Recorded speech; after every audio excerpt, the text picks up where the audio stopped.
Hardy cyclamen are really good to grow in really shady places. Here it's like a mixture of deciduous and evergreen trees. They will grow happily under evergreen trees, including yew trees. And they usually come up in the autumn, the flowers, and then they're later joined by the leaves. And then the leaves stay there throughout the winter till about maybe March or April, and then they all go back into their corm, which is a kind of um, about that kind of shape, I suppose. And the leaves are very nice and variegated. They do look really nice. And they usually have purple, pink or white flowers, but you do get like larger hybrid types and also lots of tropical types of cyclamen. So there's only really a few types that will grow outdoors and survive frost. But these ones are fully hardy, and they just love growing under like loads and loads of shade.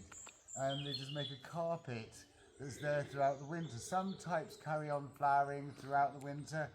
Mostly they're like the hederifolium. They start flowering in the autumn and then they're sort of finished by November, I suppose.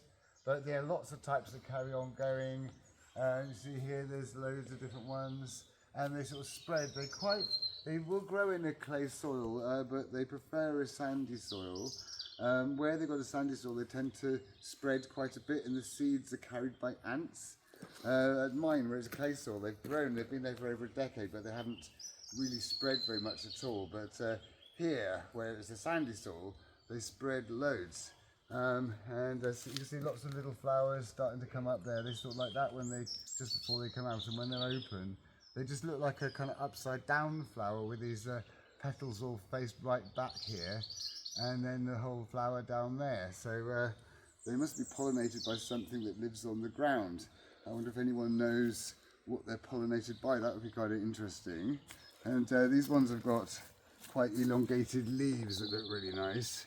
So it's like colouring interest throughout the winter in a shady place that would otherwise be totally unproductive.